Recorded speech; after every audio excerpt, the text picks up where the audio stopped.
Hello friends, आप सभी का स्वागत है आपके अपना चैनल आर्मी इम्पोर्टेंट 0.2 पर। फ्रेंड्स, आज हम प्राग ऐतिहासिक काल से 50 एमसीक्यू कराने वाले हैं। तो चलिए हम लोग पहले क्वेश्चन पे चलते हैं। प्राग ऐतिहासिक काल का सबसे प्राचीन काल कौन सा है? प्राग ऐतिहासिक काल का सबसे प्राचीन काल पूरा पाषाण काल है। 2 नंबर क्वेश्चन देखते हैं। पूरा पाषाण काल का मनुष्य किस पर आधारित था, निर्भर था? तो यह पूरा पाषाण काल का मनुष्य विकार एवं भोजन पर आधारित था। 3 नंबर क्वेश्चन देखेंगे। पाषाण युग शब्द किस काल के लिए प्रयुक्त है? पाषाण युग शब्द जब मनुष्य ने पत्थर के औजार प्रयोग किए, इसी काल के लिए प्रयुक्त है। अगला क्वेश्चन देखेंगे।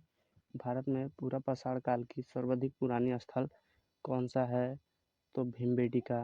यह मध्य प्रदेश में स्थित है, भीमबेटका।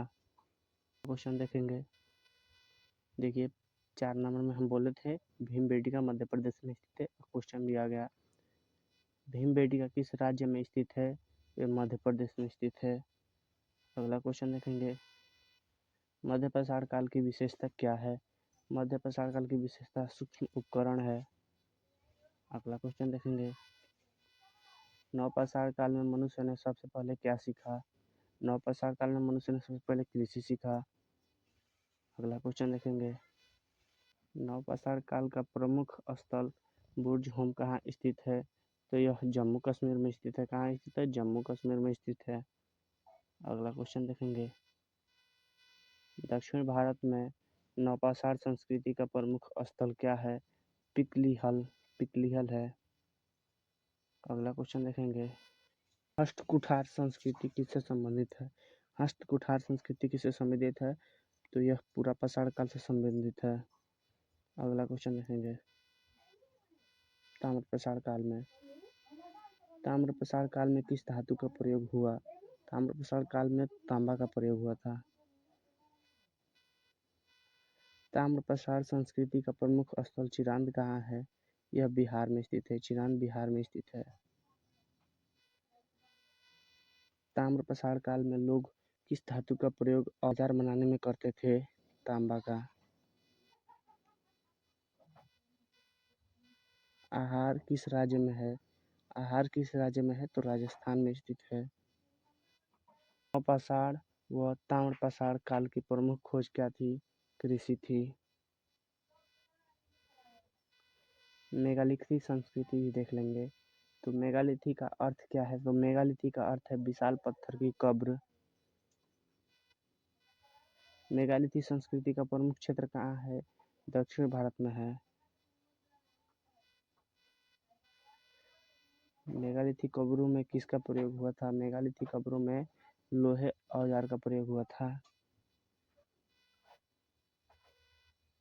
प्रागैतिहासिक काल को किस आधार पर विभाजित किया गया? तो प्रागैतिहासिक काल को औजार के निर्माण सामग्री पर विभाजित किया गया। किस युग को पाषाण एवं धातु के बीच की कड़ी कहा जाता है? ताम्रपाषाण काल को कहा जाता है।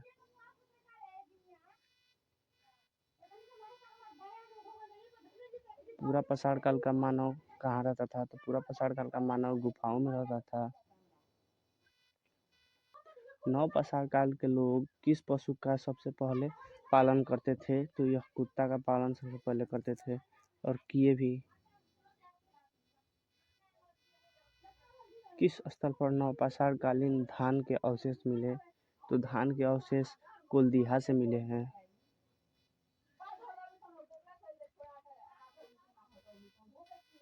गुफा चित्रकला किस काल की देन है? तो गुफा चित्रकला पूरा पाषाण काल की है। लोहे का प्रयोग भारत में कब से प्रारंभ हुआ? 1000 ईसा पूर्व से प्रारंभ हुआ। कब से प्रारंभ हुआ? 1000 ईसा पूर्व से प्रारंभ हुआ। किस युग में मनुष्य ने सबसे पहले धातु का प्रयोग किया?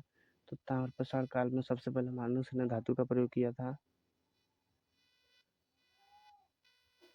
प्रागैतिहासिक काल की जानकारी हमें किससे मिलती है? तो प्रागैतिहासिक काल की जानकारी हमें पुरातात्विक अवशेष से मिलती है। पूरा पाषाण काल के औजार मुख्यतः किस पत्थर से बने होते थे? तो क्वार्टजाइट से बने होते थे। किससे बने होते थे? क्वार्टजाइट से बने होते थे। किस काल में मनुष्य ने अग्नि का उपयोग सीखा? तो मनुष्य ने पूरा पाषाण काल में मनुष्य ने अग्नि का उपयोग सीखा। नवपाषाण काल में किस वस्त्र का प्रयोग हुआ था? तो नवपाषाण काल में सूत व ऊन का प्रयोग हुआ था। सूत को हम लोग सूती बोल सकते हैं। सूती व ऊन। मेगालिथिक कब्रों को क्या कहा जाता है?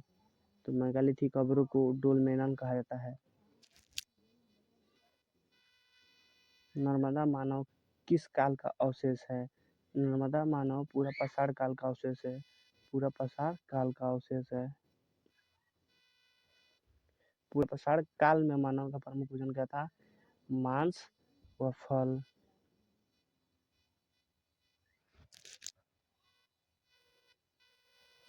नवपाषाण काल में अस्थायी जीवन की शुरुआत किससे हुई? तो कृषि व पशुपालन से शुरुआत हुई। कृषि व पशुपालन से शुरुआत हुई। भारत में नवपाषाण काल का सबसे प्राचीन स्थल कौन सा है? भारत में नवपाषाण काल का सबसे प्राचीन स्थल मेहरगढ़ है, जो अभी पाकिस्तान में स्थित है। पाकिस्तान में स्थित है।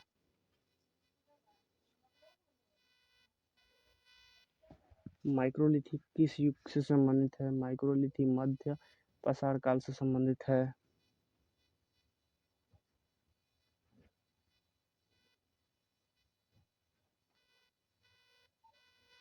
प्रागैतिहासिक काल का कौन सा चरण लेखन से पूर्व का है?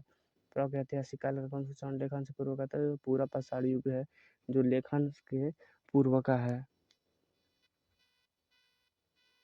भीमबेटका गुफाओं की चित्रकारी किस रंग से की गई है? तो यह प्राकृतिक रंग किससे की गई है? प्राकृतिक रंग से की गई है। बुर्जा होम की खास विशेषता क्या है? बुर्जा होम की खास विशेषता गड्ढों में बने मकान है। क्या है? गड्ढों में बने मकान। नवपाषाण कालीन लोग मृतकों को कहाँ दफनाते थे? तो यह घर के अंदर दफनाते थे। किस युग में मृत भांड का आरंभ हुआ? तो यह नवपाषाण काल में मृत भांड का आरंभ हुआ, जो मिट्टी के बर्तन थे। नवपाषाण युग में किस धातु का प्रयोग प्रारंभ हुआ? नवपाषाण युग में किस धातु का प्रयोग प्रारंभ हुआ? तो यह तांबा का प्रयोग हुआ था। सबसे पहले औजार तांबा का ही बनाया गया था।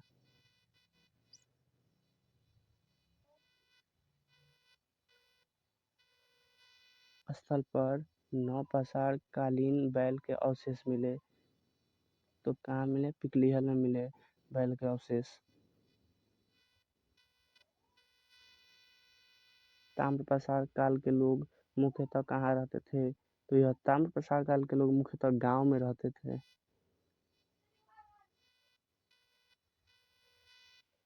मेहरगढ़ किस नदी के किनारे स्थित है? तो बलूचिस्तान के बोलन नदी के किनारे स्थित है।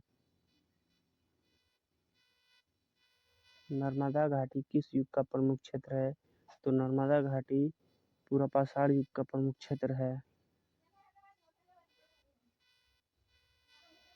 नवपाषाण युग की सबसे बड़ी उपलब्धि क्या थी? नवपाषाण युग की सबसे बड़ी उपलब्धि कृषि और पशुपालन थी।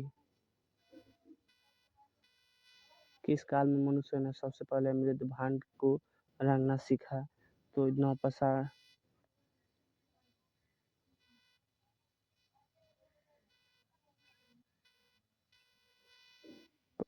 प्रागैतिहासिक काल को कितने भागों में बांटा गया था?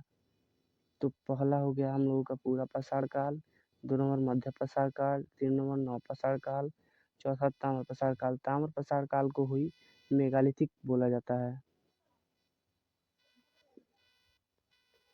भारत में प्रागैतिहासिक कालीन स्थल सबसे अधिक कहाँ पाए जाते हैं? तो यह दक्षिण भारत में पाए जाते हैं। आज का हम लोग का यह लास्ट क्वेश्चन था, और फिर मिलते हैं हम लोग कल।